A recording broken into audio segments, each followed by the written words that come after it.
this question reads, a number is selected at random from the set of integers 1 to 12 inclusive. What is the probability that the number selected is equal to or greater than 7? Now, they are saying that a number is selected from this set of numbers. Let's write down the set of numbers from 1 to 12 inclusive. 1 to 12 inclusive means 1 is part and 12 is part. So 1, 2, 3, 4, 5, 6, 7, 8, 9, 10, 11, and 12. Now the sample space will be 12. That will be the number of possible outcomes because the total number of numbers is 12. So we have sample space of 12. Now, what is the probability of selecting a number which is greater than 7 and still equal to 7? That is what they're looking for. Equal to 7 and greater than 7. That means it is from 7 to 12. Where the 7 itself is part and the numbers above 7 like 8, 9, 10, 11, and 12 are part. So it becomes 7, 8, 9, 10, 11, 12. And then we have 1, 2, 3, 4, 5, 6. The number becomes 6. So there are 6 of them that qualifies as equal to 7 and greater than 7. So 1, 2, 3, 4, 5, 6. Now let's see the probability. Then the probability itself for that will be equal to 6 out of 12. Because the probability will be equal to the number of whatever we are talking about divided by the total number. And the number of the whole thing is 6. And then the total number is 12. Giving me 6 here 1, 6 here 2, 1 over 2. So half will be the final answer for this probability question. Thank you. This question also reads, a boy toss a fair die once. Find the probability that he will obtain a score of 6. Now from here, the die is just an entity that has 6 faces. So on a die, if you toss a fair die once, you should see 1, 2, 3, 4, 5, and 6 on the faces. So there is a face of the die that shows 1, the face that shows 2, the face that shows 3, the face that shows 4, the face that shows 5, and the face that shows 6. So the total number of sample space will be 6. Good. Now we go on to say, it says that what is the probability of obtaining a score of 6? The probability that you will obtain a score of 6. Now, probability of obtaining 6. Meaning that we need to get the number of 6. That means how many 6 are there divided by total sample space. Now, in this list, if you toss a die once, it's only one possible thing that 6 will appear once because the die is only 1. So any number here also appears once. So if we are talking about 6, then 6 appeared only 1. So 1 appearance for 6 divided by all the 6 appearances. So the 6 will show once. It is very weird because if you look at this, you will not understand what I mean. 1 shows 1, 2 shows 1, 3 shows 1, 4 shows 1, 5 shows 1, and even 6 shows 1 because the die was tossed once. So whatever appeared has appeared once. And that is why we are saying 6 appeared once. So the number of appearances will be 1 out of the total outcome, that is 6. So the final answer will be 1 out of 6 for 6 appearing once. Thank you very much. In this question, it reads, a box contains 40 pens of equal size. 10 of them are green and 18 are red. If a pen is chosen at random from the box, what is the probability that it is neither green nor red? So this question here is a probability question. Now let's analyze with the data. So a box contains 40 pens. So the number of sample space, that is the total number of pens in the box, is 40. Now it goes on to say 10 of them are green.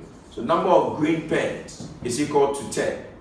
And then 18 of them are red. Number of red pens is equal to 18. So G for green, R for red. It goes on. If a pen is chosen at random from the box, what is the probability that it is neither green or red? Now, here, if you don't take care, you may think otherwise. But what the question is actually trying to tell you is that there are 40 pens in the box. 10 of them are green and 18 of them are red. If we add the number of red to the number of green, that is number of green plus number of red, which is to say 10 plus 18. We end up getting 28, which is not up to 40. So the rest of them will be 40 minus 28, that will give us 40 minus 28. 40 minus 28 becomes 12. So this means that these 12 are the ones that are not green and they are not also red. So we can refer to them actually as number of neither red nor green. So those ones are not green and they are not red. That means that they don't belong to red, they don't belong to green. So if the question actually asks that what is the probability that it is neither green or red, it means that neither green or red becomes 12. The number becomes 12. So the probability of neither green or red, so neither green nor red, will be equal to the number which is 12 over the total which is 40. Then we can reduce this fraction. This fraction can be reduced into 3 over 10. Since 4 goes here, 3, and 4 goes into 40, 10. So 3 over 10. So it means that if the question says neither green or red, the number does not match up or add up to 40. So they are the rest of them which are not colors which are green. And they are also not colors which are red. So you see, there could be any other color, but they will not be green and they will not be red. That is what we refer to as neither green or red. So the rest, after adding this to this, you subtract it from 40 to get 12. Then that one becomes a number of neither green or red. And the probability of neither green or red states that the number of neither green or red divided by the total number, which is the sample space. So 12 over 40 will then give us 3 over 10. So that becomes the answer for this probability. And this question reads, there are 100 cars in a car park. 28 of them are blue and 34 black. If a car is selected at random from the park, what is the probability that it is neither blue nor... This question is also a probability question. So let's analyze and put down the data.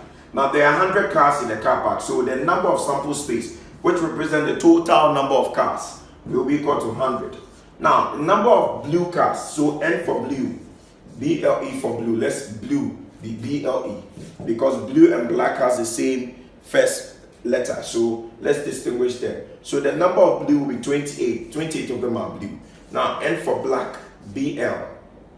So BLC for black. Let's say BLC. It's okay. So BLC for black will be equal to 34. Now, still on this same note, once we are not getting the two subsets which are blue and black to add up to the main universal set or the total number, when we talk about 28, 28 for this particular event is not going to add up to 34 to give you 100, because 28 plus 34, 28 plus 34 should give you 62. 100 minus this blue cars plus the black cars will give us 62. So minus 62. So when you subtract 62 from 100, this is what we should get. We should get 38. So the remaining will be 38. That is to say, the blue plus the black cars subtracted from 100 will be the remaining. So those that are remaining are not blue and they are not black. So we can refer to them in probability as neither blue nor black. Neither blue nor black will be equal to 38. That's the number for neither blue nor black. So the probability for neither blue nor black will be equal to the number, which is 38, divided by the total number of cars, which is 100. Then when we reduce this fraction, we should get 19 over 50. When you reduce the fraction, you get 19 over 50. You can use your scientific calculator to reduce the fraction. So this is also an example when the probability asks for neither blue nor black. That is neither one nor the other. So always target the total or the sample space here. If you add the two entities together and they don't add up to give you the sample space, then that means there are some rest of them that are not part of these two. So those ones are referred to as neither the first one nor the second one. So please take note of that particular language in probability. So this will become the final answer, 19 over 50. Thank you very much.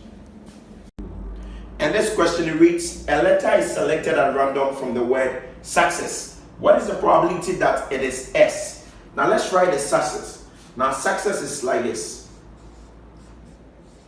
How many letters are there in success? 1, 2, 3, 4, 5, 6, 7. So the number of sample space for success is 7. That means success is made up of 7 letters. 1, 2, 3, 4, 5, 6, 7. Now, they want the probability of getting S. Let's see the number of getting S. The number of the letter S itself.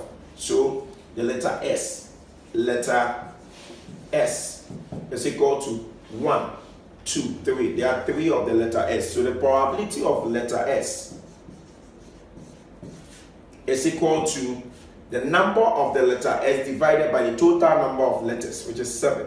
The number of letter S is 3, the total number is 7. So the final answer will become 3 over 7 as the probability that the number chosen or the letter chosen at random is S. So we get 3 over 7 for that probability. Thank you.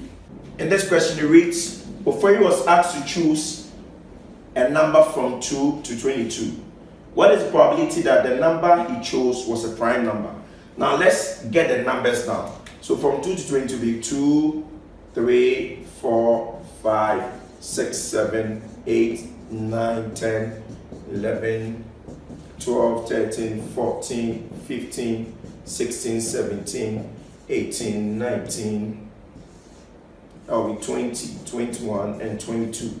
So let's get a total number of numbers.